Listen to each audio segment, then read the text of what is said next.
श्री शिवानमस्तु दोस्तों, हर हर महादेव। आज की कथा की जानकारी से पहले गुरुजी पंडित प्रदीप मिश्रा जी के चैत्र की तपाई की जानकारी सुन लीजिए। आपको बता दें, चैत्र माह के शुक्ल पक्ष की 10वीं तिथि 7 अप्रैल को है और गुरुजी पंडित प्रदीप मिश्रा जी ने 10वीं तिथि को करने का एक बिल्कुल नया उपाय बताया है, जो कि हम आप इसको आपको इस वीडियो में बताने वाले हैं। तो वीडियो को अंत तक जरूर देखें। तिथि भी बहुत विशेष है और इस दिन गुरुजी पंडित प्रदीप मिश्रा जी ने बिल्कुल नए उपाय करने को कहा है। नवरात्रि पूर्ण होने के बाद जब चैत्र माह की 10वीं तिथि आएगी, मतलब 7 अप्रैल 2025 को यह उपाय आपको करना है। यह उपाय आप किसी भी 10वीं तिथि को कर सकते हैं, वो भी अपनी मनोकामना पूर्ति के लिए। अगर आपकी ज़िंदगी में आवक पैसों की बिल्कुल भी नहीं है, बहुत टेंशन में ज़िंदगी चल रही है, तो आपको सरल और एक आसान उपाय करना है। आपको 5 शमी पत्र लेना है, 5 बेलपत्र लेना है और 5 दुर्वा लेनी है। अपने हाथ में एक शमी पत्र लें, एक दुर्वा लें, एक बेलपत्र लें। अपना नाम बोलकर, गोत्र बोलकर, अपनी मनोकामना वो करके शिवलिंग के ऊपर अर्पित कर दें। इसके बाद फिर से एक बेलपत्र, एक शमी पत्र और एक दुर्वा लें और अपना नाम और गोत्र बोलकर शिवलिंग पर अर्पित कर दें। पहली बेलपत्र, शमी पत्र और जब दुर्वा आपने अर्पित की थी, तो पहली बार में ही आप मनोकामना कर देंगे तो काफ़ी है। बार बार मनोकामना करने की आपको आवश्यकता नहीं है, पर आपको हर बार अपने हाथ में एक एक करके शमी पत्र, दुर्वा और बेलपत्र लेना है और 5 बार करके 5 बार में अर्पित करना है। एक बार में आपको तीनों चीज़ें एक एक करके अपनी थैली में लेना है। इसके बाद शिवलिंग के ऊपर अर्पित करना है। जब सभी सामग्री अर्पित हो जाए तो एक कलश में आपको जल लेना है और एक कलश का जल आपको 3 बार करके शिवलिंग पर अर्पित कर देना है। मतलब एक बार अर्पित कीजिए, थोड़ा सा रुकिए 1 सेकंड के लिए, फिर से दूसरी बार अर्पित कीजिए, फिर से थोड़ा सा रुकिए। अंत में जब तीसरी बार अर्पित करेंगे तो पूरा जल आपको शिवलिंग के ऊपर अर्पित कर देना है। श्री शिवाय नमस्तुभ्यम या फिर नमः शिवाय या फिर ओम नमः शिवाय बोलते हुए आप यह उपाय कीजिए। व्यापार में नहीं चल रहा, बाबा तुझको ही संभालना है, घर में पैसा नहीं आ रहा, इस प्रकार से आप कामना कर सकते हैं। थोड़ा सा जल को प्राप्त करके आपको अपने घर पर लाना है। घर के द्वार में जो आपकी चौखट होती है, उसके बीचों बीच आपको उस जल का सिंचन कर देना है। या फिर आपको जो व्यापार का स्थान है, वहाँ पर भी आप उस जल का सिंचन कर सकते हैं, छिंटन कर सकते हैं। पैसों की ऐसी आवक होगी, जीवन में आपका पत्र स्वयं आएगा कि गुरुजी बाबा ने हमें यह प्रदान किया है। यह विशेष उपाय आपको 7 अप्रैल को चैत्र की 10वीं तिथि के विशेष अवसर पर सोमवार के दिन अवश्य करना है। अब आपको बता दें, महाराष्ट्र राज्य के नंदुरबार तहसील जिला सादा में गुरुजी पंडित प्रदीप मिश्रा जी द्वारा 5 दिवसीय शिव महापुराण कथा चल रही है। यह 1 अप्रैल से शुरू हुई, जो कि 5 अप्रैल तक चलने वाली है। इस शिव महापुराण कथा को आप दोपहर के 1 बजे से 4 बजे तक आस्था और यूट्यूब चैनल के माध्यम से देख सकते थे। आज की कथा के मतलब 3 अप्रैल की कथा में गुरुजी ने 2 बिल्कुल नए उपाय की जानकारी दी है, जो हम आपको आगे बताएंगे। आज के 3 अप्रैल तीसरे दिन की श्री शिव महापुराण कथा में गुरुजी पंडित प्रदीप मिश्रा जी ने 16 उपाय पत्र और उपयोगी जानकारी दी है। सभी की जानकारी आपको इस वीडियो के माध्यम से मिलने वाली है। अगर किसी कारणवश आपने आज की कथा नहीं सुन पाई है, तो पूरी कथा का तो आपको इस छोटी सी वीडियो से प्राप्त होने वाला है। बढ़ते हैं आज की कथा की पहली विशेष जानकारी की ओर। कथा शुरू होते ही गुरुजी ने कहा, कितने भी लोग कथा सुन रहे हैं, सभी से एक निवेदन है, करना चाहेंगे। कुबेर का धन, कुबेर का वैभव, कुबेर की प्रतिष्ठा, सब कुछ कैलाश के नीचे है, अर्थात भोलेनाथ के चरणों में है। भोलेनाथ के शिवलिंग पर जब हम जल अर्पित करते हैं, तो थोड़ा सा जल जब हम प्राप्त करके अपने घर, व्यापार या व्यावसायिक स्थान पर लाकर सिंचन करते हैं, तो आपके घर में, आपके व्यापार में आपको धन वैभव में प्रतिष्ठा निश्चित प्राप्त होती है। यह निश्चितता है। बढ़ते हैं आज की कथा की दूसरी विशेष जानकारी की ओर। गुरुजी ने कहा, शिव को जल चढ़ाने का मतलब यह है कि दुख की राह को बंद करके सुख की राह को खोल देना। इसलिए शिव महापुराण की कथा कहती है कि हमें शिवलिंग पर रोज जल अर्पित करना चाहिए। बढ़ते हैं आज की कथा की तीसरी विशेष जानकारी की ओर। गुरुजी ने कहा, किसी ने कह दिया अगर तुम्हारे हाथों में जो लकीरें हैं वह गलत है, सही नहीं है, तुम्हारे जीवन में तो कुछ भी अच्छा नहीं हो सकता। तो उन्हीं हाथों से, उन्हीं हाथों की लकीरों में एक लोटा जल आपको लेना है और भोलेनाथ के शिवलिंग पर जल चढ़ाना है, शुरू कर देना है। उल्टी रेखाएं, गलत रेखाएं सब सही होना अपने आप शुरू हो जाती है। बढ़ते हैं आज की कथा की चौथी विशेष जानकारी की ओर। ललिता जी पत्र लेकर आए जिसमें उन्होंने लिखा, मेरे पति आर्मी से रिटायर हुए और इसके बाद वे रिक्शा भी चलाते थे और पढ़ाई भी करते थे। नासिक की कथा हमने पंडाल में सुनी। मैंने मेरे पति से कहा कि आप भले ही कथा ना सुनो पर मुझे पंडाल तक छोड़ दो। 2 दिन छोड़ने के बाद तीसरे दिन पति कथा पंडाल में आए। उन्होंने एक महिला को देखा जो बहुत दूर से पैदल चल के आ रही थी। मेरे पति ने उस महिला से पूछा कि आपने ऐसा क्यों किया? तो महिला ने कहा कि मेरी मनोकामना पूरी हुई है, इसलिए मैं ऐसा कर रही हूँ। पति ने सोचा कि इनकी मनोकामना पूर्ण हो सकती है तो मेरी भी क्यों नहीं हो सकती। कथा पंडाल में मैंने मेरे पति और मेरे बेटे के लिए कामना कर ली। कथा पंडाल की कथा सुनने के बाद कुछ ही दिन निकले थे, बेटे की आर्मी में नौकरी लग गई और मेरे पति ने भी सीहोर जाने को कहा। कुबेर भंडारी का पूजन अर्चन करके कामना करके हम घर आ गए। 3 महीने भी नहीं निकले थे, मेरे पति को जल के प्रहरी के रूप में नौकरी लग गई। उसी का आभार व्यक्त करने हम कथा पंडाल में आए हैं। बढ़ते हैं आज की कथा की 5वीं विशेष जानकारी की ओर।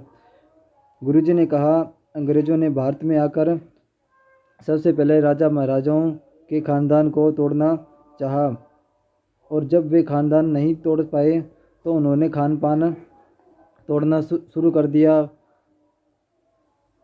विध से मांस मदिरा को भारत में लाकर खिलाना शुरू किया। पहले के सनातनी कभी भी मांस मदिरा का हाथ भी नहीं लगाते थे। बढ़ते हैं आज की कथा की 6ठी विशेष जानकारी की ओर। गुरुजी ने कहा कि उम्र और कमर जब 40 की हो जाए तो भोजन की मात्रा नहीं बढ़ाना है, वजन की मात्रा को बढ़ाना है। बढ़ते हैं आज की कथा की 7वीं विशेष जानकारी की ओर। गुरुजी ने कहा, अगर कोई तुमसे कहे कि शंकर का भजन करने वाले को परिवार से दूर कर देते हैं, शंकर, या फिर कोई तुमसे कह दे कि शंकर की भक्ति करने वाले को साधु बना देते हैं, शंकर है तो ऐसा बिल्कुल नहीं है। शंकर तो अपने स्वयं के परिवार को भी अपने पास रखते हैं। भोलेनाथ का पूरा परिवार भोलेनाथ के समीप रहता है। गणेश, कार्तिकेय, अशोक सुंदरी, माता पार्वती, नंदी, यह सब हमेशा भोलेनाथ अपने समीप में रखते हैं। बढ़ते हैं आज की कथा की 4वीं विशेष जानकारी की और। गायत्री जी अकोला महाराष्ट्र से पत्र लेकर आई जिसमें उन्होंने लिखा कि 2019 में MPSC की परीक्षा दे रही थी, मेरा चयन नहीं हो रहा था। रोज मंदिर जाकर जल चढ़ाना शुरू किया। नंदवार की कथा जो अभी चल रही थी इसमें बाबा से कामना कर ली और आज मेरा रिजल्ट आया, मैं परीक्षा में उत्तीर्ण हो गई हूँ। उसी का आभार व्यक्त करने मैं कथा पंडाल में आई हूँ। बढ़ते हैं आज की कथा की 9वीं विशेष जानकारी की ओर। मंगला जी सादा से ही पत्र लेकर आए जिसमें उन्होंने लिखा, मुझे गर्भाशय में कैंसर की बीमारी हो गई है, कई जगह दिखाया, बहुत तकलीफ में जीवन व्यतीत हो रहा था। आपकी कथा सुनना शुरू किया, भोलेनाथ के शरण में जाना शुरू किया। रोज एक लोटा जल चढ़ाती, रुद्राक्ष वाला जल शिवलिंग पर चढ़ाना शुरू किया। थोड़ा सा जल प्राप्त करके उसका आचमन कर लेती। बाबा की कृपा से अगली रिपोर्ट मेरी बीमारी ठीक हो गई है। उसी का आभार व्यक्त करने हम कथा पंडाल में आए हैं। बढ़ते हैं आज की कथा की 10वीं विशेष जानकारी की ओर। गुरुजी ने कहा, जब किसी व्यक्ति के घर में एक बेटी का जन्म होता है, बेटी की किलकारियाँ गूंजती है, बेटी के पाँव की खनक आती है, बेटी के चरण किसी के घर में आते हैं और माता पिता शिव की कृपा से पालन पोषण करके उसका कन्यादान कर देते हैं, तो उनके जो जन्म है वह वहीं पूर्ण होता है और उन्हें दोबारा जन्म नहीं लेना होता। उन्हें मोक्ष की प्राप्ति होती है। और सुखी वो नहीं जिनके घर में धन की बेटी है, सुखी तो वो है जिनके घर में मुस्कुराती बहू और बेटी है। नवरात्र चल रहे हैं और गुरुजी ने सभी से कहा है कि आपको माता से एक प्रार्थना करना चाहिए कि माँ, आपको हमारे घर में भी अवश्य आना है। बढ़ते हैं आज की कथा की 11वीं विशेष जानकारी की ओर। गुरुजी ने क्या बताया कि हिमालय राज्य के यहाँ जब माता पार्वती का जन्म हुआ तो लोगों को यहाँ एक एक दिन का जन्मोत्सव मनाया जाता है। और पर माता पार्वती जब कन्यादान नहीं हुआ तब तक माता पार्वती का जन्मदिन प्रतिदिन मनाया जाता था। ऐसा देखकर एक बार इंद्र ने हिमालय राज से पूछे कि आप बहुत खुश हैं। तो हिमालय राज ने कहा कि बेटी का जन्म हुआ है इसलिए हम इतने खुश हैं। इंद्र ने कहा बेटी तो 7 साल की हो गई है फिर भी। तो हिमालय राज ने कहा कि एक बेटी जब अपने घर में बैठकर भोजन करती है तो 1000 अश्वमेघ यज्ञ का फल प्रतिदिन प्राप्त होता है। इसलिए हम जन्म उत्सव ही प्रतिदिन मनाते हैं। बढ़ते हैं आज की कथा की 12वीं विशेष जानकारी की ओर। गुरुजी ने कहा कि दुनिया वालों से पूछो नवरात्र में अष्टमी में और नवमी की तिथि में कन्या का पूजन क्यों करते हैं, कन्या को भोजन क्यों कराया जाता है। क्योंकि जब कन्या आपके घर में बैठकर भोजन करती है तो उस घर के भंडार कभी भी खाली नहीं होते हैं।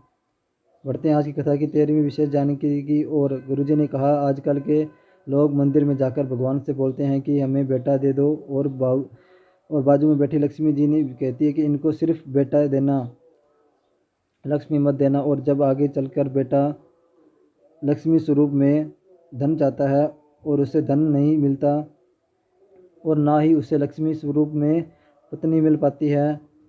बढ़ते हैं आज की कथा की 14वीं विशेष जानकारी की ओर। गुरुजी ने कहा कि आज माता कात्यायनी का दिन है और आज माता कात्यायनी की कथा भी आई है। कात्यायन ऋषि के घर में माता कात्यायनी का जन्म हुआ और माता कात्यायनी ने बचपन से ही शिव की आराधना करना शुरू कर दी। कहते हैं महिषासुर का वध भी करने वाली माता कात्यायनी ही है। बढ़ते हैं आज की कथा की 15वीं विशेष जानकारी की ओर।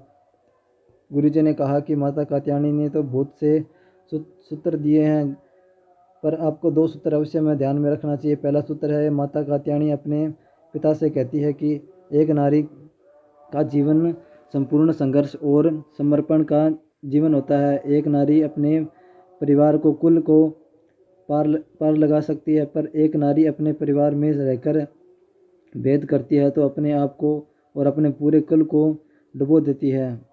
सास को कभी भी बहुओं को पल्ले में नहीं तोलना चाहिए और सास को कभी भी अपने बहुओं में अच्छी और बुरी ऐसी बातों को नहीं लाना चाहिए। जो सास ऐसा करती है उसको बुढ़ापा आंसुओं में से ही निकलता है। दूसरा सूत्र इसी प्रकार है। एक लड़की अपने 2 कुल को तारती है और अपने मायके और ससुराल को। और एक लड़की के चित्तवृत्ति में एक बात हमेशा होना चाहिए, अपने मायके से वह जितना प्रेम करती है, जितना उनकी चिंता करती है, जितना उनके बारे में सोचती है, उससे 1.5 गुना अधिक प्रेम, चिंता और स्नेह उसे अपने ससुराल वालों से करना चाहिए। इसके बाद गुरुजी ने कहा आज के समय में बेटियों को लड़कियों को ससुराल से ज़्यादा अपना मायका अच्छा लगता है, वहीं रहना पसंद करती है। और आज कोर्ट में जितने केस चोरी और मर्डर के केस नहीं चल रहे हैं उसकी मात्रा में केस तलाक के चल रहे हैं। बढ़ते हैं आज की कथा की 16वीं विशेष जानकारी अंतिम जानकारी की। और आज गुरुजी ने एक नई शिव चर्चा की जानकारी दी है इसलिए ध्यान से सुनिएगा। अगली कथा 11 से 17 अप्रैल रतनगढ़ राजस्थान में होगी। कथा का समय दोपहर के 1 बजे से 4 बजे तक रहेगा।